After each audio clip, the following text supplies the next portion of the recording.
I am Arjun Gadraj, and I am a tailor for 40 years, and I'm 71 years of age now. My name is Jean Gadraj. I'm 70 years of age, and I'm a seamstress for 38 years.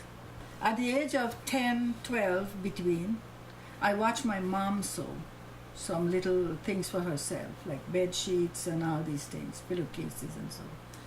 And that's how I feel I can sew too.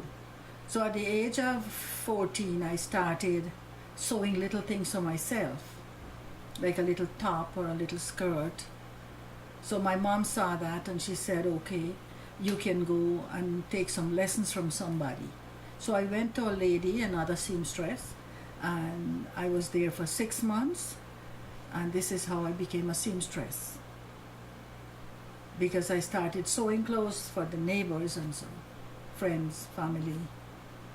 I started tailoring at about 17 years, and I went to a tailor by profession. He was a very good tailor, and I could remember his name. He was Harina Jackson. I went there and I stayed there, I think, about 2 years. And then I came out and I started to do little things by myself. And gradually I developed and I became a tailor.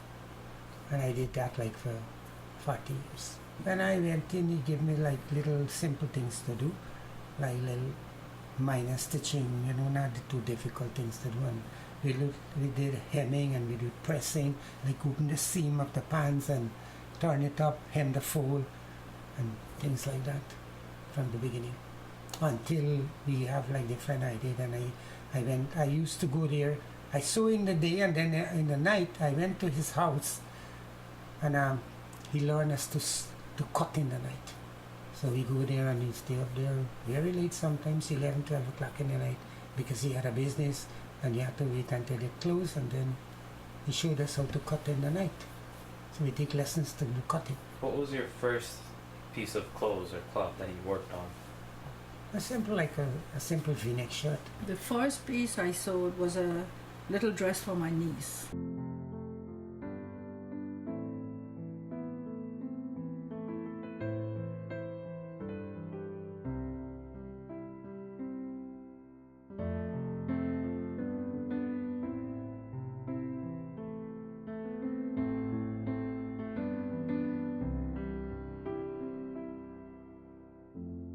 Okay, well, my main interest for being a seamstress is I like it and to take care of my family. After I finished like the primary education, my family couldn't afford to send me to a secondary school. So my father, he chose for me to be an apprentice in tailoring. And after a time, like, as I get older, it become like, I love the job, and then it become my living. In the 1980s, early 1980s, I had like about 4 apprentices. They wanted to learn, so we did. And about 6 months after, they started working with me because sewing was in a large scale.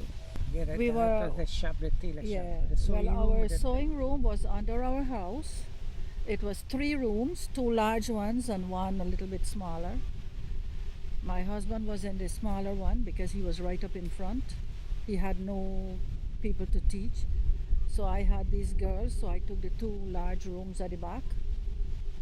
And in a few years I had like about 10, 12, some go, some come, apprentice.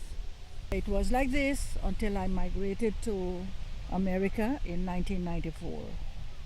Yeah, the money we get from Yeah, from our trade. We work for a lot of people, like I said before, and that's where we accumulate enough money.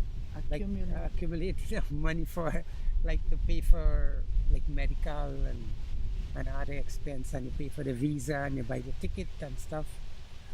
So we didn't ask anybody anything, but we make it from ourselves, the money to pay for expenses. Yeah, so it was a pretty good job as a self-employed person, because you work when you want and you could stop when you want. You could work on Sundays or the holiday. You could work on Christmas Day. You work. You know, you were a kind of a boss to yourself. But it was very good.